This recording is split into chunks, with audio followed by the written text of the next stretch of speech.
My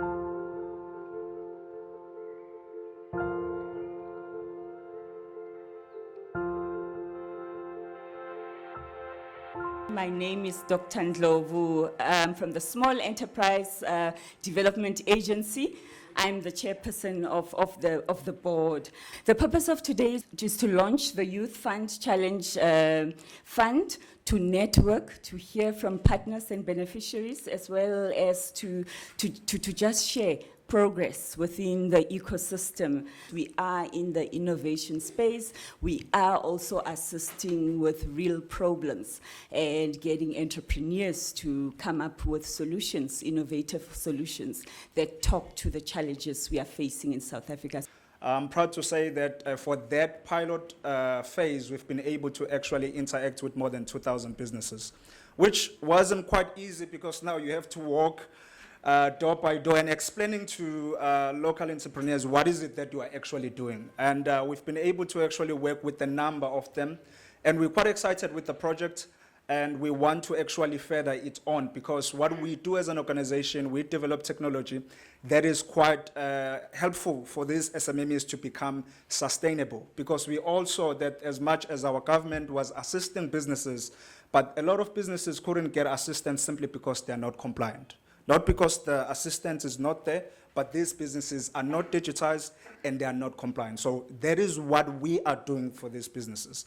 And on top of that, what we are doing, once the business becomes compliant, we are then saying as an entrepreneur, because if you're running a business as a solo entrepreneur, you tend to do everything.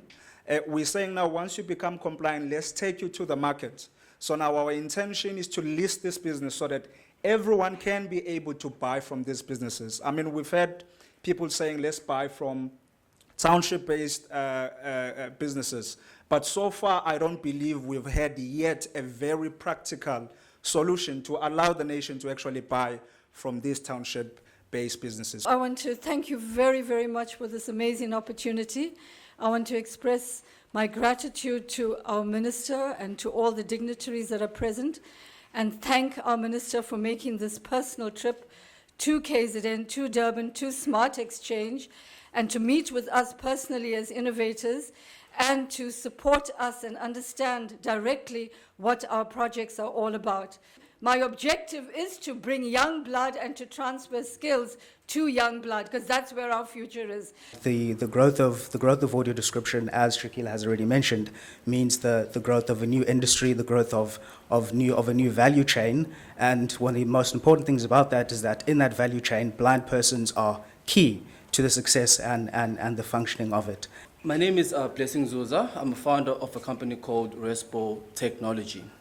Respo builds solutions, technologies, in fact, for health-related problems. One of our solutions is actually called Respo, of which we built an Uber for ambulances. Another one is called Respo Screening Services, whereby we are actually helping organizations capture COVID-19 screening data digitally. With both our solutions, we've been able to actually service over 45,000 users. We have been able to also help organizations digitize their actual data on a day-to-day basis, and they use this data to actually improve service delivery as well. One of the organizations we're actually working with is actually a financial institution, which is provincially based, which has over 500,000 members. We're very proud of that. And also one of the things that Respo does, which I'm most proud of, is the fact that through our ambulance solution, we have been able to actually dispatch private ambulances to people who cannot afford medical aid. These people are living in townships, in rural areas, and usually in places whereby there is no address. I really want to just congratulate the department and the European Union, who has really been a wonderful partner to government through the EDSC program and through the CBPEP program as well, in supporting both employment and entrepreneurship in the country. You know, I often say to the team at NYDA is that we need to, often we look at these broad national solutions, and it is important that government thinks about scale, but it's very important that we always consider entrepreneurship from the perspective of the young person that we're looking at it from. And you heard the amazing stories of the young people. But I think often we don't realize what it takes to be able to be that person who takes your destiny into your own hands, who wants to forge your own future. Yeah? And I think that's the spirit of entrepreneurship. It means that whatever you have, whether it's a car or a sewing machine or your own intellect, right? It's this ability to want to forge your own future. That if you're willing to work hard, you can contribute to making life better for those around you and making life better for the next generation. And I think the Youth Challenge Fund is important in the way that it recognizes that we have to make this investment in young people and make this investment in the future. Because even businesses that start small, even businesses that start in a garage, can grow into some of the world's largest companies, like they've done in South Africa, yeah? That changed the way we work, the way we live, and the way we connect with each other. I encourage young people, wherever they are, to join the National Pathway Management Network, sayouth.mobi, which can connect young people inclusively and for free to opportunities closest to where they live. Government, through the Jobs Fund and NYDA and the Department of Employment and Labor, have two very large, important funds open, which are closing next week, Thursday. The National Youth Service Fund, as we try and revitalize the service sector in South Africa, as well as the Innovation Fund. And we encourage young people across the board to apply for those opportunities, to not be left behind, because really, as I say, I think we are at an important point where through the presidential employment stimulus, we're trying to turn the tide against the unemployment crisis that we face in South Africa. The NYDA is here to support the department. We're proud of the work that the department has done. We're proud of our growing partnership with the department as well. And for young entrepreneurs, the NYDA, working together with CEDA and CIFA at a regional level, online, in person, and through our call centers, is also always available to assist young people with starting and scaling their own enterprises. I would like to thank the department as well as our technical assistants for this engagement and highlight once more that as a strategic partner to South Africa, the European Union is very pleased to support your department, Minister.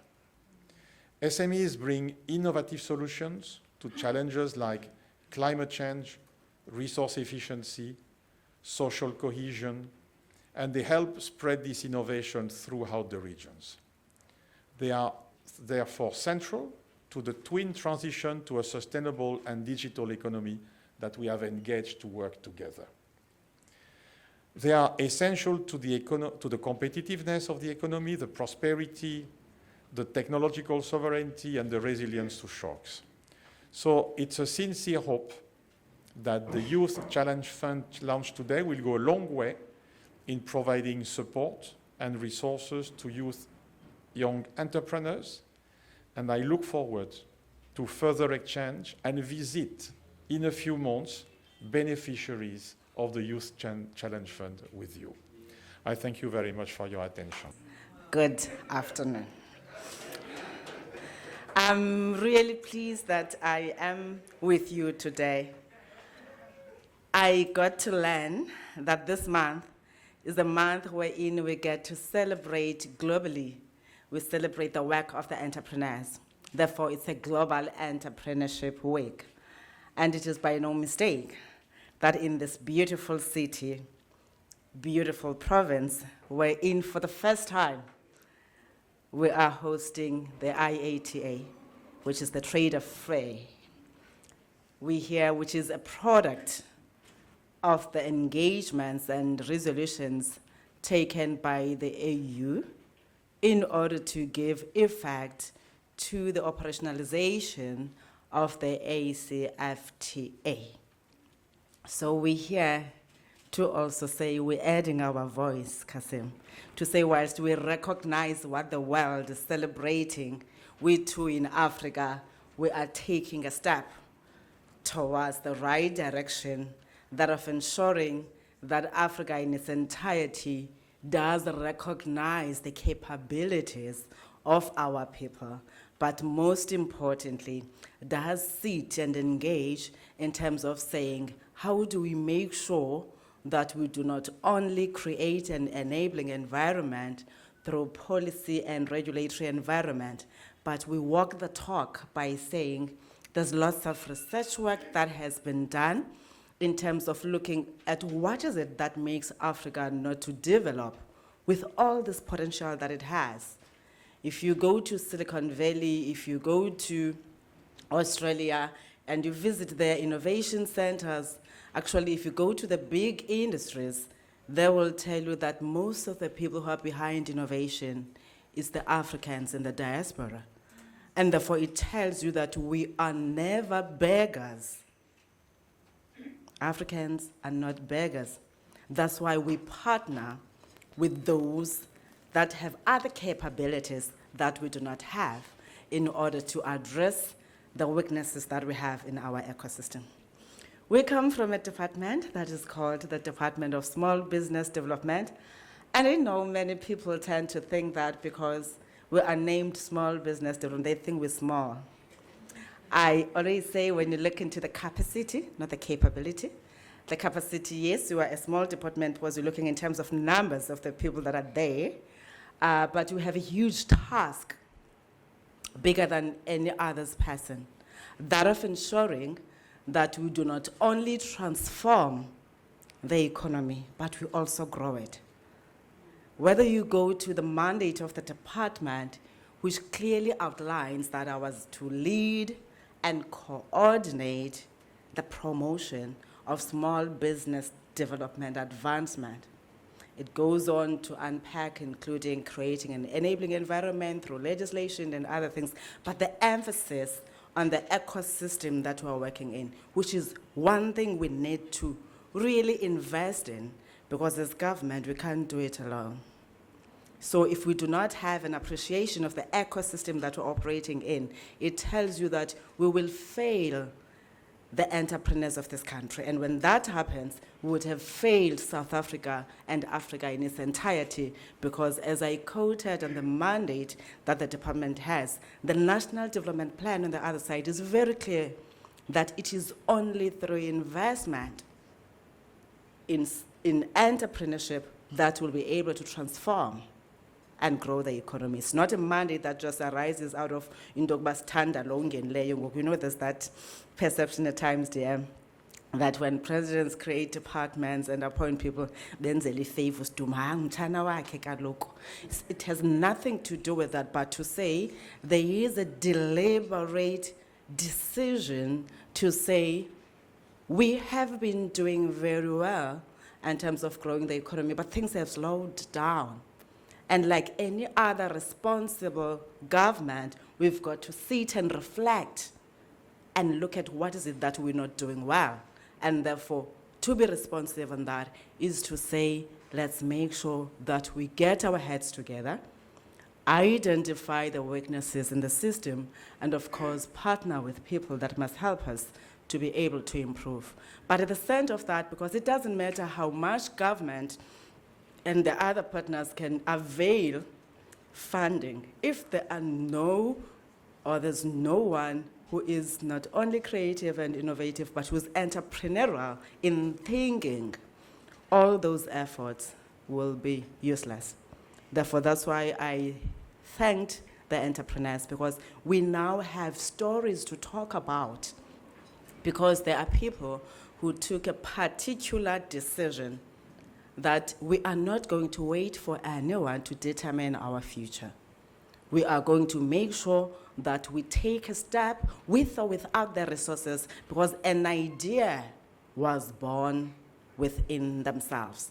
And that appreciation, therefore, by government is to say, if there are people who think like this, therefore ours is to make sure that we make that idea to be born into a product, and this is why we are here.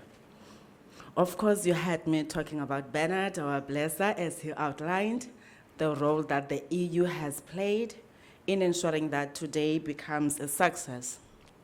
As I spoke about the ecosystem, Chairperson, yesterday I was in Parliament responding to questions, and one of the honorable fighters asked this question Minister Obizi, you are talking about big business and other people, and we want our people emambondweni to benefit, focus on small businesses. And we had to really help make people understand that small businesses are able to thrive when big businesses are there. Because big businesses cannot reach out to all levels. Big businesses, some of them, they've really reached a stage wherein they are saturated in innovation, and therefore they need the young minds to complement the work that they are doing right now. Most of the work that we saw out there was work that was responding to current challenges that are not only faced by the people, but also the big businesses themselves who would like to grow their markets. We met Ubuti, my apologies, but the one that says I sell building material online. And as we speak, COVID has really had a negative impact, especially in the retail industry. When we called for lockdown, it meant that people should lock and go home and therefore not be able, if they don't have the digital capability, they're not able to trade. And therefore he saw an opportunity to say people need to continue building their houses. There are those, because of storms, because of disasters, because of whatever that happened, that do not have households. And then he created a platform wherein he brought all those big businesses on board, and then he became the person who's there to connect them. You order from me, and then I deliver. And that's really the way of thinking that COVID has helped us leapfrog to DM. We may think, as I always hear people saying, when we talk about building the digital economy or building a society that is responsive in the fourth industrial revolution era. It's an era. I'd like to emphasize that, because people, they like to make it a concept. We really need to make sure that our entrepreneurs understand that as much as it is good to go to the traditional businesses, but there's the new economy that they should venture into, which is why we welcome partnerships that say, we're looking at the issues of climate change, we're identifying an opportunity for small businesses. Minister Mantashe is still in pains with the coal that he has, but if you have innovators that bring technology to showcase that indeed there's something that can be done, we'll be complementing it, because it's not like coal tomorrow, it will be gone. Still going to be there, but it's about how do we bring the transition, and therefore we need innovators to attend to the challenges that we are faced with when we're saying we're utilizing coal for energy production. So it forces us to make sure that we work in a collaborative manner, not in silos. Because as much as we're saying the traditional businesses are stagnant, but reality is that also it's not easy, Bernard, to penetrate in the existing space. People have invested a lot. That's why it's easy to say you're launching an airline, and then you think you're going to compete, they drop the prices, boom. And then you're going to struggle. You're not going to be able to make money, and then you fail, and then people will say, no, it's because. And it has nothing to do with that, but it's that people like protecting their own space. Capital remains capital with its own interest. But in this instance, we are saying our responsibility as the department is to coordinate all those players together, bring everyone on board. Those that have access to funding, those that have access to market, to open up the space. If you look into the polls that were done by the SMMEIC, when they list the challenges that are faced by entrepreneurs, it is not access to funding that is number one. Number one is access to market. I think funding is number 3, if I'm correct. They talk to also mentorship that is not there, which is why I emphasize the need for big businesses to work with small businesses. That saying of Umamushalet Maklege to say, when you rise, make sure you rise with others. it exists. And the digital economy, as a platform-driven economy, forces us to do that, to say, well, you are a farmer in your own area, but for your production to move, it requires somebody with transport or in the logistics space. You don't have to have everything. You can focus on farming, and then they will come with trucks and drones to make sure, of course, that the drone people are here to disrupt the industry in terms of the hauling of the trucks. I'm sure that Minister Mbalula naye une headache because these big trucks are occupying space, causing traffic and all of that. And the drone people are also ready to make sure that we make a difference. We pick up the stuff with the drone and all of that. The advancement of technologies in changing how we do things without doing away with business. But what I was saying, the ecosystem that we're operating in is an ecosystem that says we've got to work together. I need an accountant, I need an HR person. Therefore, we can jointly work together, and I can also get my slice in the pie. All we have to do is to grow the pie. That's all we have to focus on. Now, President Ramaphosa and his cabinet have taken a decision as we adopted the Economic Recovery and Reconstruction Plan. And we identified critical growth areas in that. And at the center of that is infrastructure. There's somebody who came here and mentioned that, I can't recall who. Indeed, how do we expect these entrepreneurs to thrive if they don't have access to infrastructure? Again, as we're engaging with some of the incubators here, they were mentioning that, Minister, we do want to offer more services, but this place closes at 4 or 4:30. And already that's a challenge to an entrepreneur that does not have access to space, access to technology, and any other equipment that they're using. But as I said, COVID has forced us to leapfrog. And therefore, as we talk about the new normal and the new way of doing things, we've got to rethink our business strategies to make sure that we survive. When we joined the department, we asked one thing to the teams that we met with the Deputy Minister, and they still have not responded, all of them from the department and the agencies. We asked them, do they see themselves surviving if COVID were to be here for 5 years? Do they think they will have a job or they'll be relevant with the way they're doing the work? It starts from the application processes that we're talking about. I'm so happy that we saw lots of tech people here who are saying, actually, we're digitizing small businesses, we're giving them a digital footprint, because that's the first thing, which is why DG and the C is here. We really have to go and digitize, serious digitization, not just automation. I know when we just transfer things online, we tend to think that we are digitizing. But we can't afford to have entrepreneurs that must have everyone next to them to guide on the process of application, DG. Entrepreneurs, all of them, as somebody mentioned again there, to say they have email addresses because they have to email the tender document and the other things. That tells you they have access to a smartphone. And therefore, we've got to give them access to that they have. And the first thing is to come up with an application, CE of CIFA, that must be all-encompassing, a one-stop shop, that if they're looking for information from the services that we're offering as the department, the application, of course, to do it online, not that thing of applying online, then when they go to the department, we are still capturing, you still have to fill the form. There's contradiction towards a service-oriented department and a department that does not know who they are servicing. So it's very important that we also accommodate and understand the space that we operate in, starting from the infrastructure point of view, because that access to information is the first step of a person who thinks innovatively.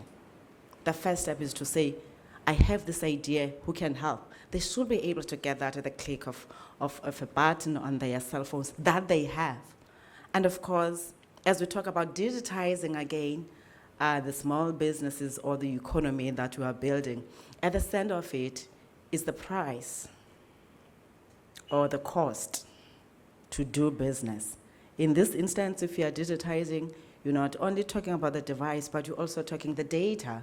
And we've met young people here who say, Minister, we are offering an hour at 5 rands, we're offering 500 rands for unlimited the entire month, and an and. And these are the people that we should be investing in, not only as the department, but everyone, Bernard, who's involved in the business of small business development. We cannot encourage entrepreneurship, HOD, if we don't have confidence in it. The tendency is to support the saloons, support the butcheries, but you never go and have a braai there. And you expect other people to have confidence in it. Support fashion designers, you never buy from them because you want other designers. Who do you expect to buy there whilst you're putting money in it? So it's about walking the talk. If CEDA has taken a conscious decision and CIFA to say we are supporting these ones, it's because you had confidence in that they presented. Therefore, all you have to do is to grow them, not let them be like the BE partners, please. You know what's in? People have been BE partners from 1996 to date. We really want small businesses to grow and become the oligarchs, and we transfer them to Minister Patel. We want that. We don't want to be stuck with the same people every year. We are assisting them to say, we will support you 2 years or whatever period, we'll take you from this level to this level, therefore go and be industrialists, because we need to co-create. For a long time in South Africa, we've really been working on building an artificial economy. That has not worked for us, which is why, dear, I'm very proud that I belong to a generation that identified its own mission, that of delivering the economic freedom. Most people tend to think it's a rhetoric, but the July incidents have shown us what can happen if people feel excluded in the economy. And these are the things that we're saying as we call for investors to invest in South Africa. They should also have an appreciation of the fact that the people of South Africa, as I said, they're not beggars themselves. It's about us complementing each other. Whilst I help you grow your profits, you also help me to become an independent person that can participate in the economy meaningfully. Whilst we are creating jobs for others, there are those that want to create jobs for others, and therefore we should look at it in that way. That is why President Ramaphosa every day emphasizes going to an extent of directing the Minister of Finance to say he has to mobilize 50 billion rands DM towards small business development. But with the challenges that we're faced with, do you think we will be able to carry out 10 billion CEs and DG? The backlogs that we're talking about now. And as I said, DG, this requires us to work with the people in the game.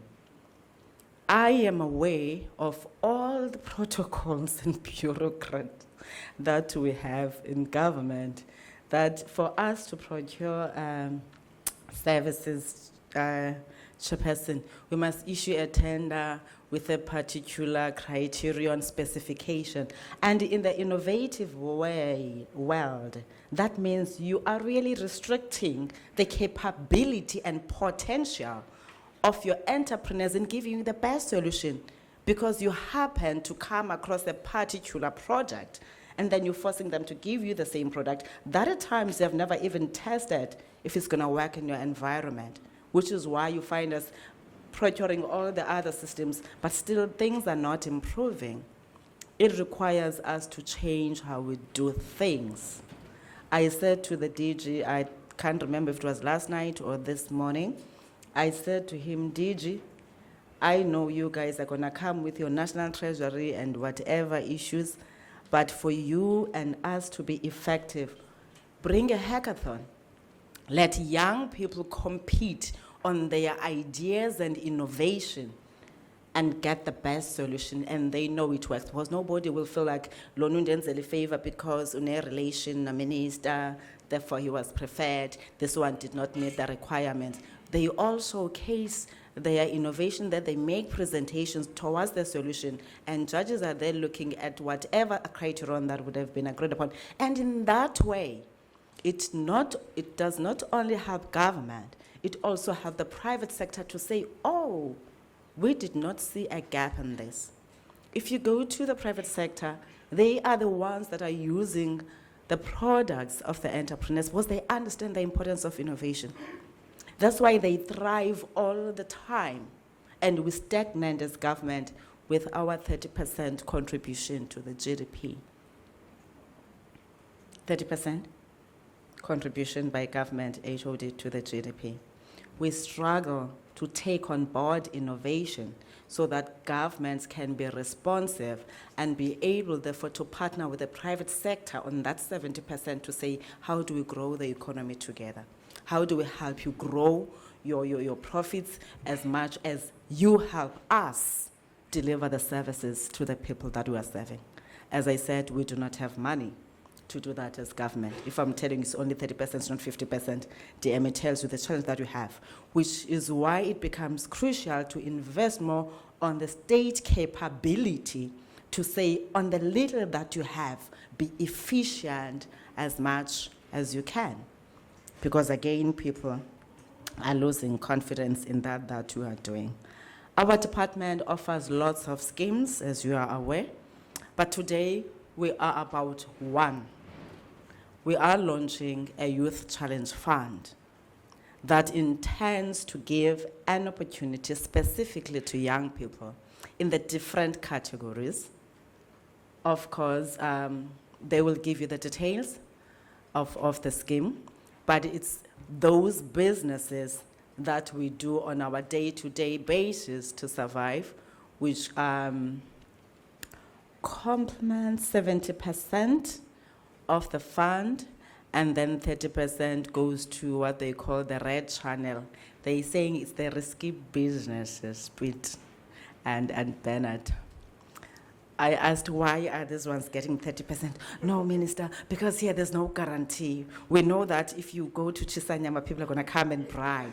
We know that and all of that. And I said, okay, we are launching it for the first time. I will accept that, because the reality is that with all the monies that people are talking about in the energy space, entrepreneurs have an opportunity there. Their share is there. And if you are saying the entrepreneurs must occupy their space in that space, it means we should be able to assist them. The innovations that we have seen here, well, we have not met energy grouping here, but if you go to other areas, I read, I think it was yesterday or a day before last, again, some competition that was ran, University of the Northwest University, some students who have won whatever. And these are the things that when you talk about enabling remote working, DG, as your staff were complaining, hey, DG, in network, they producing, they manufacturing the UPS. It's young people who are thinking like that. Others are producing their own energy. How do we bring those, as we call, create in the economy to say, let young people be real players? That of transforming the economy will only arise out of that. When we continue with what exists, you're not transforming the economy. You become a reseller or massify in that exists. But when you bring new innovations, that's the only way you're tampering with the structure. And this is the mission that the current generation should be driving, and therefore those that came before us and ourselves as adults must make sure that we create a conducive environment for them to thrive. So this scheme is two-way, as I said. It's targeting businesses owned by young people or businesses that at least young people have an executive say or executive participation, and they're involved in the daily management of the business. South African owned purely, that doesn't mean to be xenophobic. It's meant to address a crisis that the country is faced with, when the stats were released, the unemployment stats, you saw those scary numbers, and therefore we have to respond to that by making sure that we give an opportunity. But of course, as I said, we are part of the ACFTA, therefore we get to collaborate with others and then grow whatever that we are doing. But this scheme is targeting South African-owned businesses. The last thing, President Ramaphosa made an announcement that we have to support 15,000 small businesses by 2024. And I am hopeful that DM, we will be able to get enough resources towards that, but we would have built partnerships and capability within the department and its portfolios to be able to deliver on that. We're not going to be able to do that on our own, DJ. That is why we have to work with partners. That's the only way we'll be able to really reach out and deliver on our mandate, Chair. Don't think that as CEDA you can do it alone. You are not going to do it. That's why we're focusing on leading and coordinating. We bring them what's important is for us to outline the policy framework that must be adhered to by everyone. What's important is for us to engage those that are involved in business development and make sure that we understand the investment plans of the big businesses, so that when we engage with the entrepreneurs, when we make these legislations, we know that in our country, as much as these are the priorities, but in terms of those that are investing, these are the areas of focus. And if we do that, therefore, we're able, even when we take out information to people who did not think that they can be entrepreneurs, they can see, oh, there's going to be this opportunity. Absa is going to be doing this. Postbank is going to be doing this. And therefore, they're able to start thinking out of the box.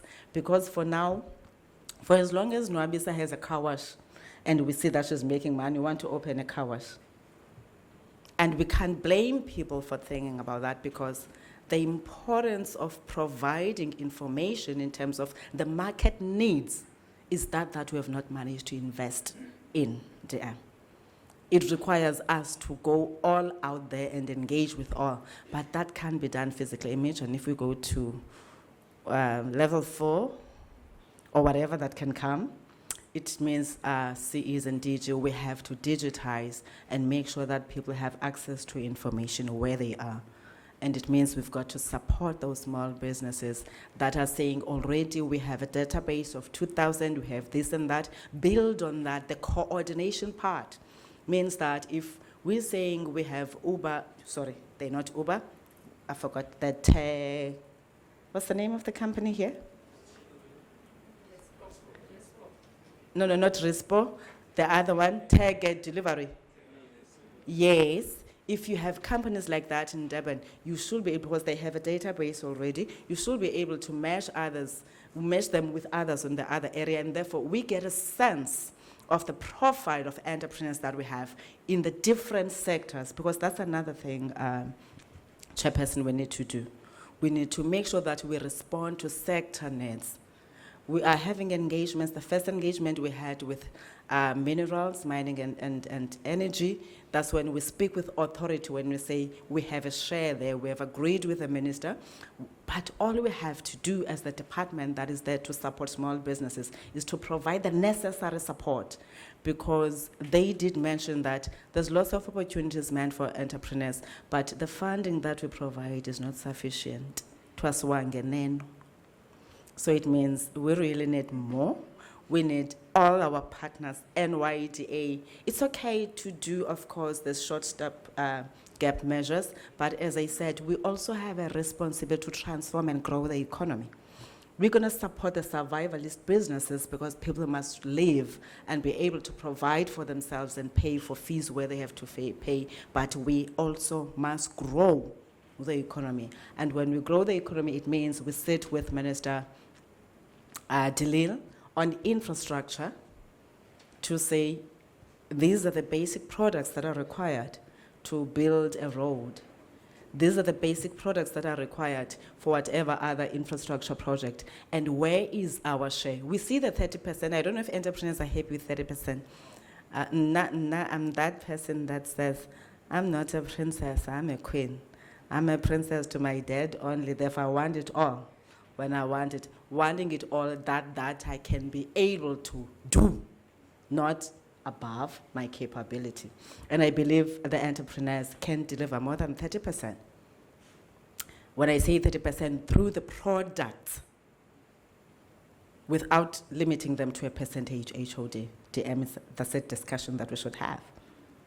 I know other companies and departments have gone to an extent of saying 40%, but we have to come to a point, just like Minister Godongwana has finally done, of saying, let's make sure that cement is produced in South Africa and we only procure in South Africa. Even on other services, we've got to be able to say, strictly these products must be sourced from small businesses. Because if you look at the procurement policy that we have, what does it say? Cheaper. The cheapest, you take the cheapest goat. And that's compromising quality, by the way. Making our small businesses to compete with people who are even incentivized somewhere, whilst we have not incentivized them. Therefore, we're killing that potential of entrepreneurs even before they get into the market. The little that we have control over, the 30%, we're making small business struggle to have access to that. And we should be deliberate to say, these products, strictly doesn't matter how much are they. Then you're giving an opportunity to SMMEs to compete against each other, because also for them to be efficient and provide quality, they should learn to compete amongst themselves, therefore later collaborate so that they can be able to provide quality service. And this is something that we shouldn't be shy about, DM. This is something that we have to raise everywhere, including the bodies that support small businesses. We are not saying take business somewhere, but we are saying if you are a big contractor, grade 11, if there's grade 11, CIDB, all we are saying, let us supply you with crushed stone. That's all we're saying. All we're saying, allow us to supply you with cement. You can bring your yellow equipment, you can bring everything else, but at least make sure that we are able to participate and be able to help you deliver more. Because when we do that, it tells you that there's going to be active citizenry in a country. Therefore, the people, as they pay more tax, there's more opportunities for investors to come, because there will be stability in the country. When people are excluded, there's no stability in the country, and we should accept that for what it is. That it becomes our responsibility, government, big businesses, partners, and everybody, to make sure that we bring stability in a country so that we can all thrive. Of course, when others are increasing the profits, me and DM are getting the votes. And people get happy because entrepreneurs will be happy, they have access to markets. Through the SheTrace platform that we have, they will be having access through ACFTA. We will be, DMing, as you are aware, we're telling others now, we will be hosting our Africa SMME conference next year. And even there, we want all these entrepreneurs to compete and showcase their capabilities, because when we invest, when we invite our investors, they should see the capability that we're talking about. I always say to the real economic freedom fighters that in your own blood runs the blood that ran in Nelson Mandela's veins. You are conquerors. Therefore, when we say we don't have funding, we are rejecting your application. You should never give up, because you're not losers. You are winners. That's why we call you the real economic freedom fighters, the real hustlers who know how to do things even when doors are closed, even when Bernard tells me, Minister, yes, you have not met the timelines for this year. Minister, I will not have money. We've got to keep on saying, Bernard, you can be nicer than that. You know, there's a need. You can see these people, they need it. And all we have to do is to say, how do we join forces together or hands together in order to enable people to thrive? And as I said, the Youth Challenge Fund is geared to enhance startups and drive the entrepreneurial spirit that is there through innovations by young people. So we are officially launching it. I spoke of 15,000 SMMEs, and that's over a period of between now to 2024 that we have to produce. That's a serious task. Not by us only, Wasim. All of us. So I know that if we partner together, Abo Nwabisa, I see they're here, Abo Yanga, with all of those funds that they have, we've enabled them to double even 15,000. It's possible.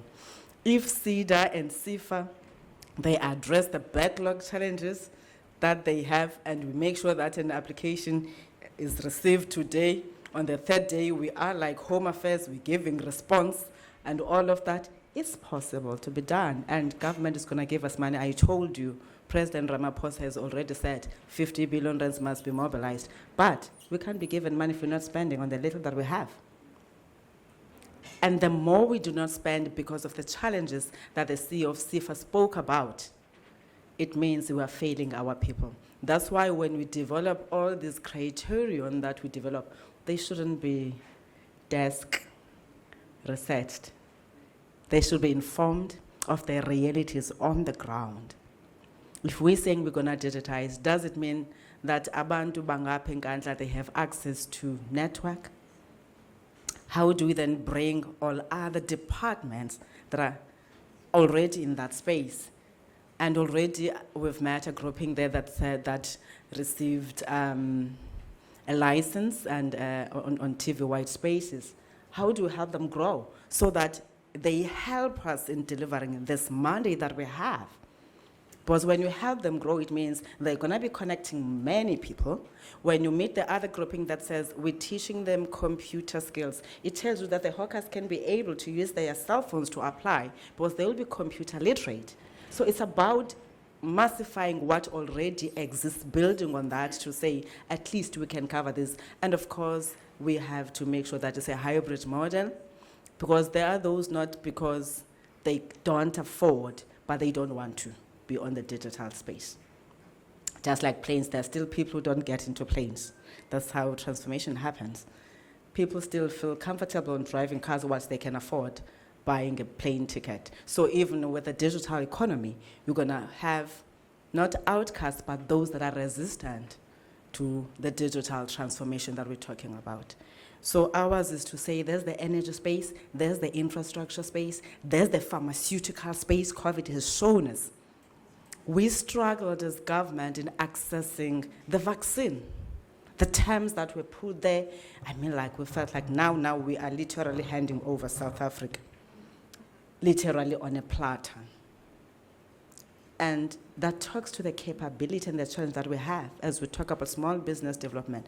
How are we deliberating, saying we've sent kids to be scientists, to be this and that, but how are they coming together, and we give them support to make sure that they can help this government, this country, and this continent, and other continents as we are part of the global players to really deal with the challenges that we're faced with. The first thing that we have to do, if we are to make sure that entrepreneurs thrive, we've got to vaccinate.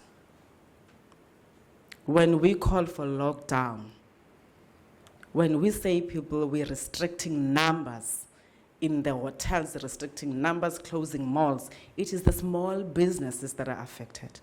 Therefore, vaccinating, it talks of you being a responsible person towards growing the economy. And the first step is to open up the economy. We shouldn't be having restrictions that say 500 people because people do not want to vaccinate.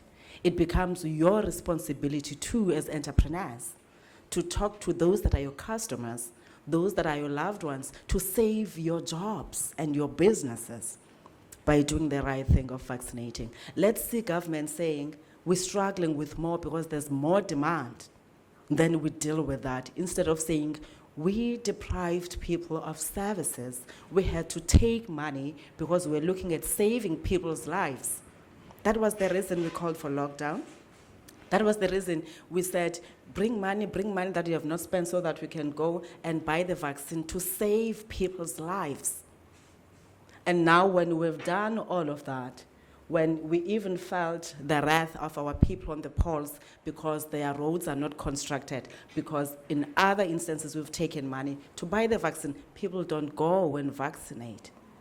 So it looks like we are a very wasteful government, whilst all we're trying to do is save lives first, and then we focus on the livelihoods of the people that we have. I want to really, really plead with all of us to take the issue of vaccination serious. If we are serious about growing the economy, if we are serious about addressing unemployment that is faced by our people, we have to vaccinate. And as we talk about that, that's another opportunity, as I said earlier on, for small businesses in that space. Because the logistics side of that vaccination, the storage and everything that goes with it, and other innovations that come out of that, are what will showcase the potential that we have and be able to help other African countries and many other people that are in need. So as much as we see it as a crisis for now, ours is to identify an opportunity, just like that young man identified an opportunity at PRASA. People see the challenges and they come up with innovations. And this is why this fund is very important, that we mobilize more money for it. CEs and DG. We need more money. What we are giving today in this first leg is not enough. I'm certain that you're going to receive thousands of applications, and it's painful when we reject people who are willing to make a mark and change their lifestyles simply because we can't afford. So now we are launching it as the first phase. The second phase has to be bigger. It has to be bigger, DG. And that depends on us spending what currently exists and making sure that we smoothen the process. The CEO of CIFA mentioned that we are going to be receiving emails and the teams. That is going to delay you, because those emails of yours at times they crash and all the challenges and all of that. It tells you that we've got to look at something beyond the emails. It tells you that we've been using that method and we're complaining about the backlog, and again getting responsive people to really attend to it. So I want to say to all young people who have joined us today, today is your opportunity to make your own mark, to define your own mission of what role you want to play, not that advances only yourself in terms of personal development, but also that can put your community and your country in the map, because we are here to make history. Let this Youth Challenge Fund give you an opportunity that many people can be inspired by your story.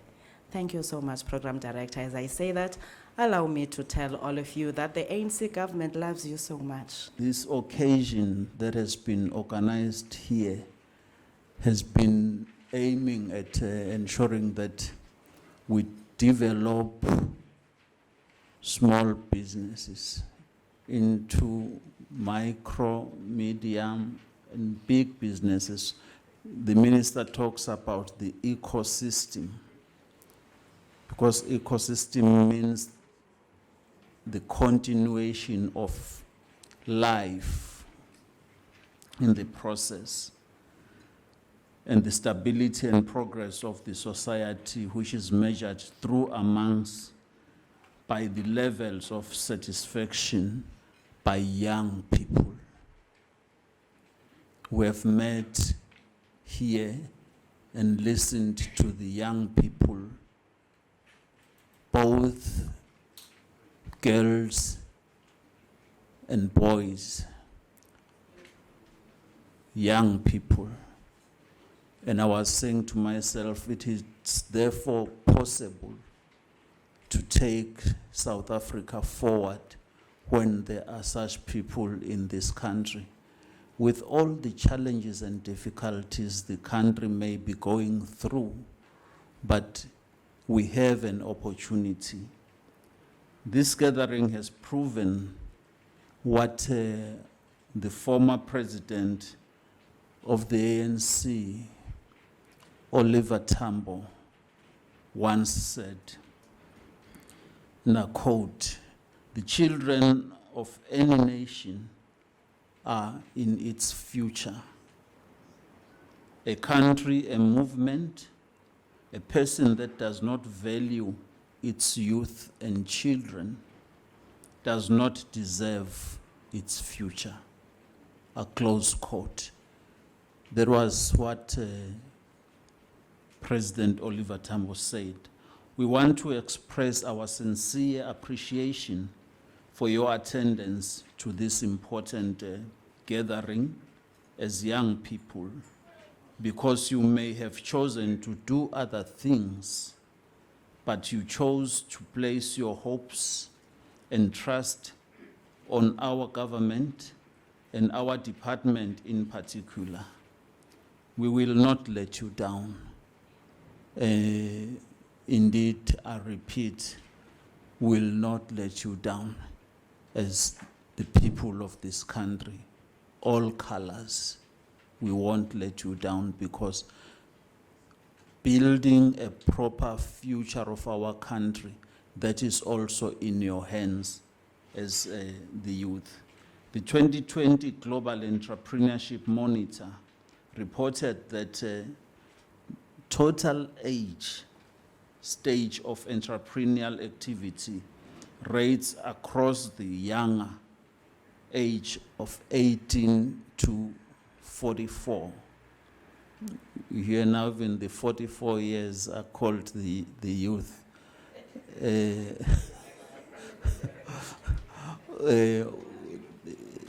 Youth and but we so there could be many of those, but these categories in South Africa compared to the African continent, they differ. South Africa has lower stages of working with the youth than it happens in Africa as a whole. We want to change this picture, and with your participation and support as young people, we will change it. We want to thank all our guests who left everything to come and attend this gathering, because it means you saw it as a strategic priority for the country, as we also do. We want to express our gratitude to the organizers of this event, our officials from the DG,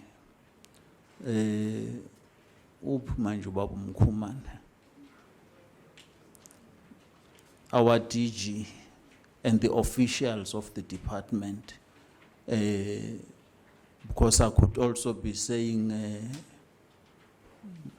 ngibonga uZolisa nestaff sakhe noZakhele nestaff sakhe for the work that has happened, Minister, that we are here.